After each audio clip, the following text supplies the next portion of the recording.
الحمد للہ رب العالمین، الصلاۃ والسلام علی رسولہ النبی الکریم وعلی آلہ واصحابہ اجمعین۔ الحمد للہ الذی ہدانا لہذا وما كنا لنہتدی لولا ان ہدانا اللہ۔ رب اشرح لی صدری ویسر لی امری واحلل عقدۃ من لسانی یفقہوا قولی، آمین یا رب العالمین۔ آپ اپنے قرآن پر جب بھی نئی صورت ہو، اوپر تھوڑی سی جگہ ہوتی ہے، وہاں اس کا آپ مرکزی مضمون لکھ لیا کریں۔ اس صورت کا مرکزی مضمون کیا ہے؟ وجہ کیا ہے کہ ساری آیات اسی مرکزی مضمون کے گرد گھومتی ہیں، وہ اسی مرکزی مضمون کو واضح کر رہی ہوتی ہیں کسی نہ کسی حیثیت میں۔ آپ نے لکھا ہے یہ سورہ فاطر جو ہم پڑھ رہے ہیں کہ اس کا مرکزی مضمون کیا ہے؟ جلدی بتائیں۔ نہیں سر جی، نہیں لکھا۔ اس میں توحید کا پیغام ہے۔ کس کا پیغام ہے؟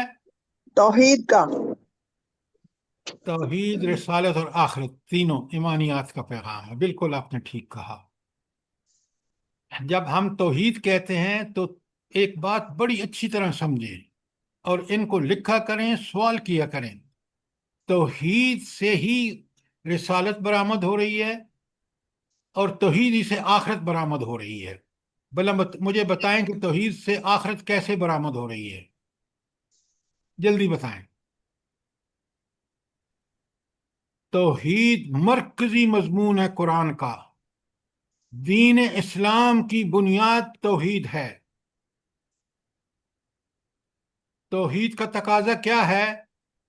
سب سے پہلا کہ انسان اسی توحید کے پیش نظر رکھ کے پوری زندگی گزارے، اس اللہ کو اپنا حاکم مانے، اس کی اطاعت کا حق ادا کرے، اور دوسری بات کہ توحید سے رسالت کیسے نکل رہی ہے؟ اس اللہ نے ہی تو ہمیں ہدایت دینی ہے، تو اس ہدایت کا اللہ تعالیٰ نے کیا راستہ اختیار فرمایا؟ جلدی بتائیں۔ رسولوں کو بھیجا ہدایت کے لیے۔ رسالت کا تو رسالت اصل میں انسانی ہدایت کا اللہ کا بندوبست ہے، اس کے لیے رسول بھیجے ہیں، تو یہ توحید کا تقاضا ہے۔ اچھا، آخرت کا تعلق کیا ہے توحید سے؟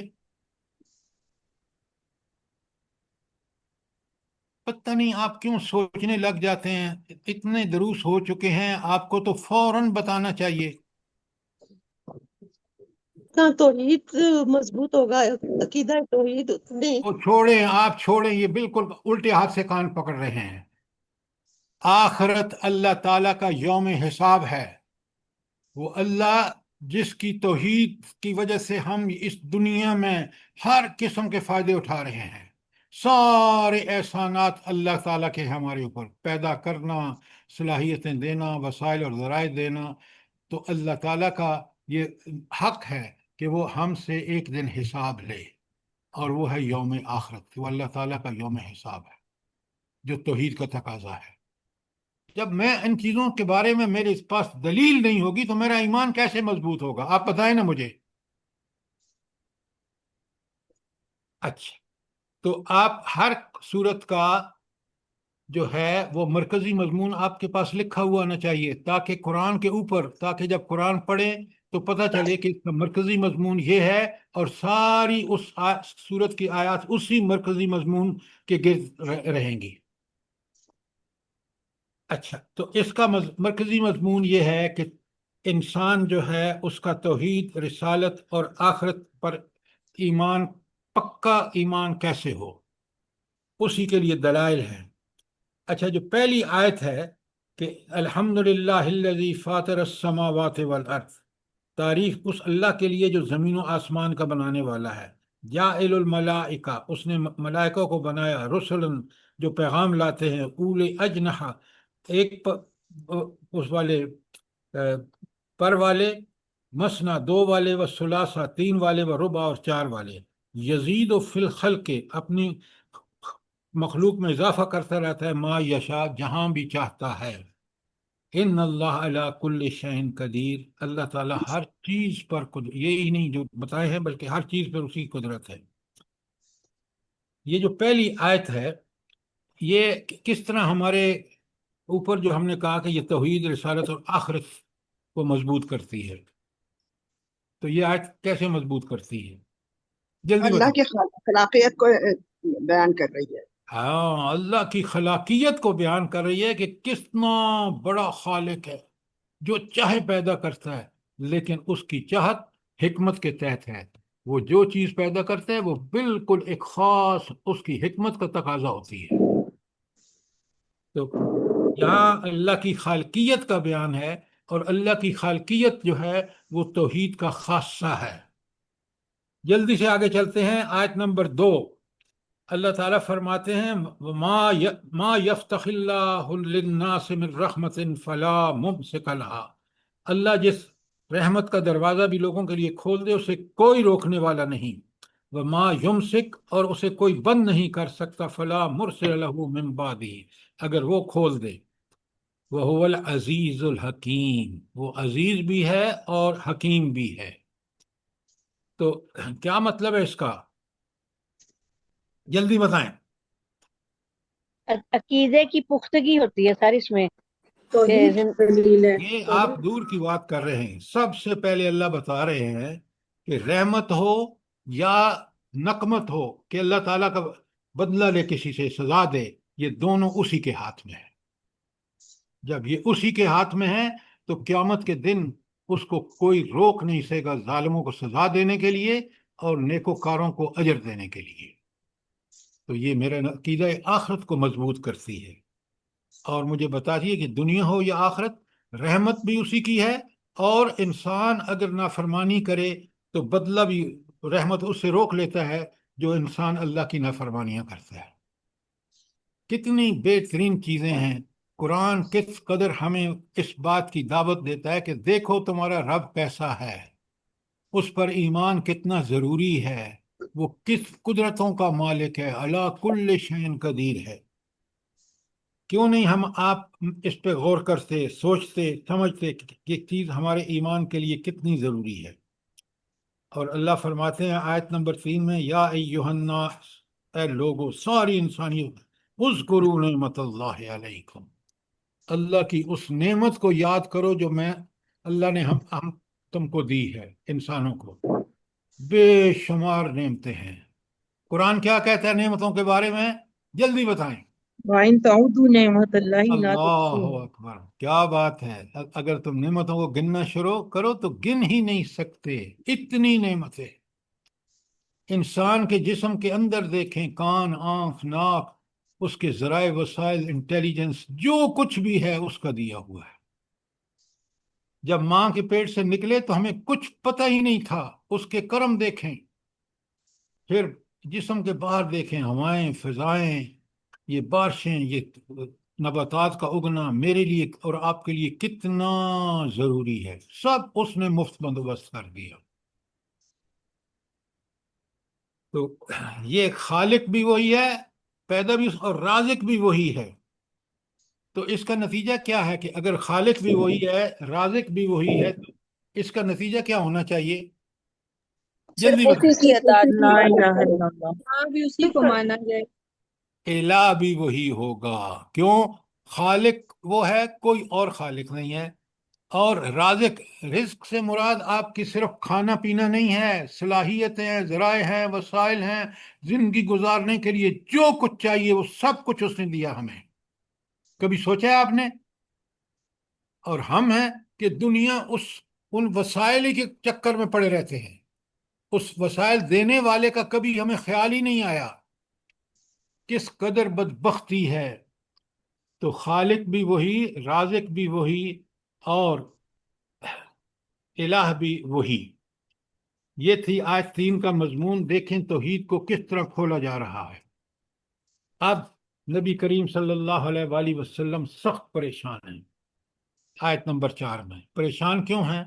کہ یہ حق جو اللہ نے مجھے بذریعہ وحی دیا اور میں ان تک پہنچا رہا ہوں، یہ کس قدر اس کی مخالفت میں کھڑے ہو گئے ہیں۔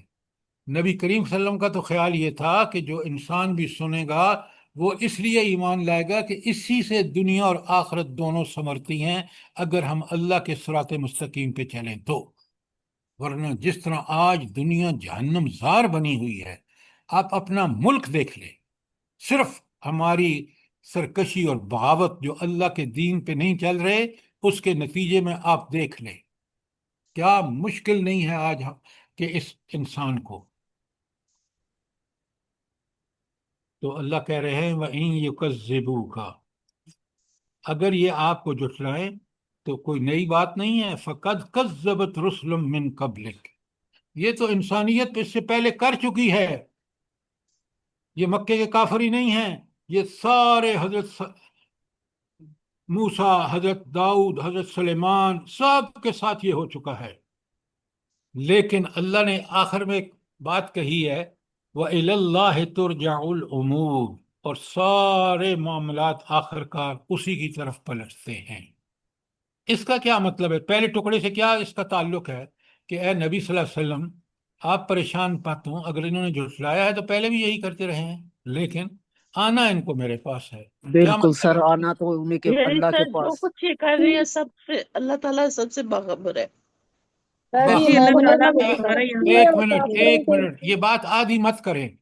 اللہ تعالیٰ ان کی ہر حرکت سے باخبر ہے، آپ نے ٹھیک کہا، لیکن اللہ تعالیٰ ہمارے ساتھ ہے، ہر جگہ ہے، ہوا معاکم اینما کنتم، وہ تمہارے ساتھ ہے تم جہاں کہیں ہو، وہ دلوں کے راز کو جانتا ہے، اس کے سامنے تم نے پیش ہونا ہے، جب تم اس کی طرف رجوع کرو گے آخرت میں اس کے سامنے پیش ہوگے، لہذا اس کو مت بھولو، اور یہ دنیا میں رسولوں کو مت جھٹلاؤ، وہ تمہارا خالق مالک رازق ہے، اس نے تمہارے پاس ان لوگوں کو بھیجا ہے تاکہ تم ان کا ٹھیک ٹھیک اتباع کرو۔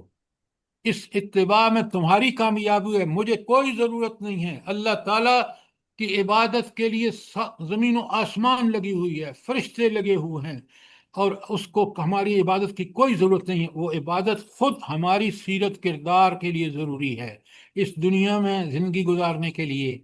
اگر اس پہ عمل نہیں کریں گے تو دنیا میں ایسا ہی فساد ہوگا جیسا آج آپ دیکھ رہے ہیں۔ ظہر الفساد فی البر والبحر، زمین و آسمان فساد سے بھر چکے ہیں۔ یہ تھی آیت نمبر 4۔ اور پھر اس سارے فتنے کا سبب کیا ہے؟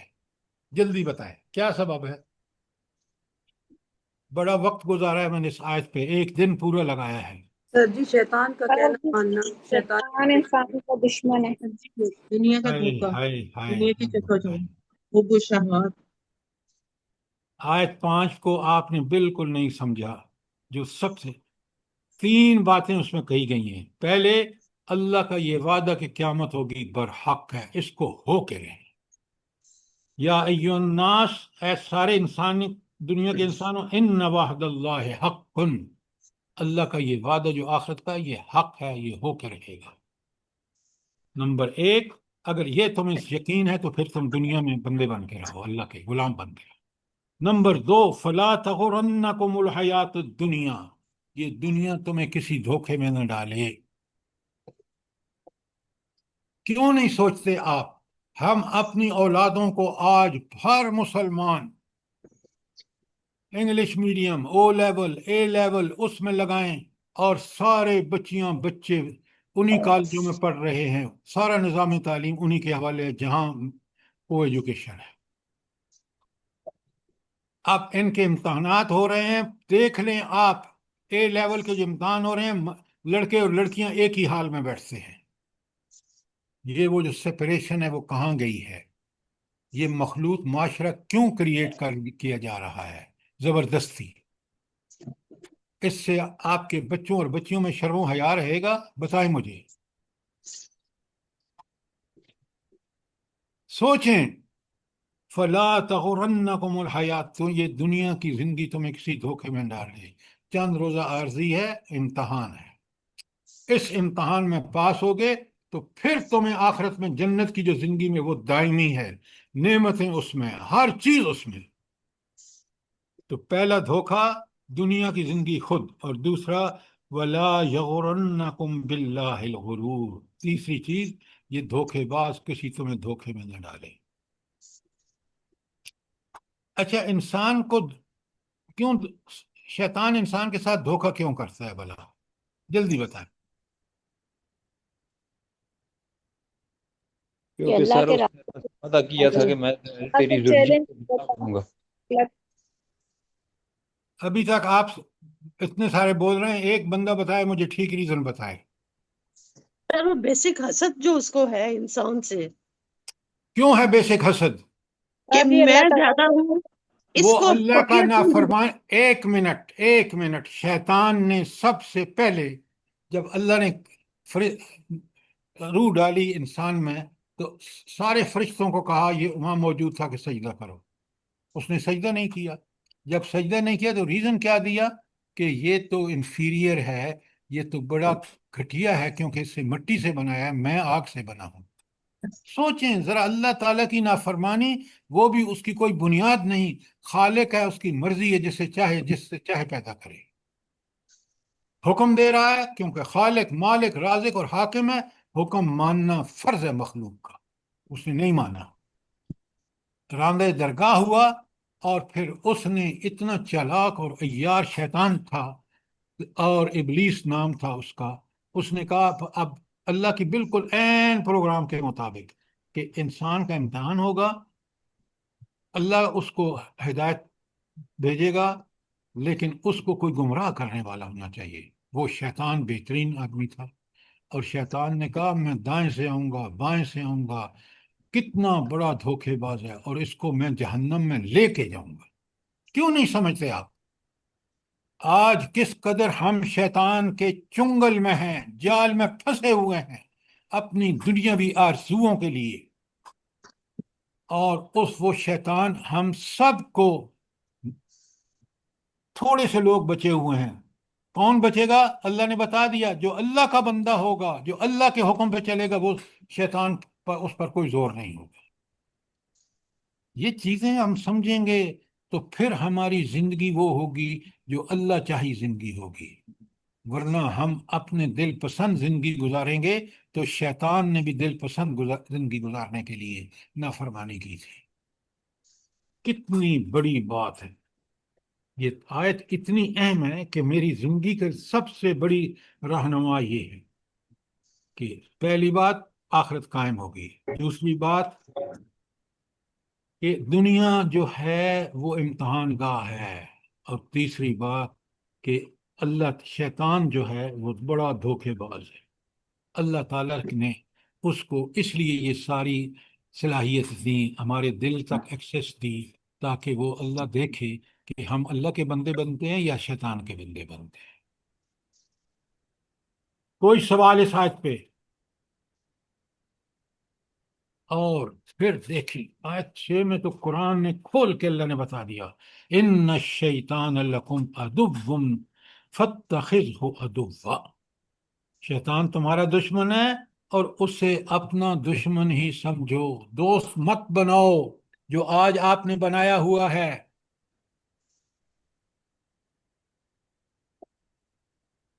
کافروں کا تو وہ رہنما ہے، آج مسلمانوں کا بھی استاد وہی ہے، دوست وہی ہے۔ اللہ کہہ رہے ہیں اس کو دشمن سمجھو، عدو مبین 8 دفعہ قرآن نے کہا۔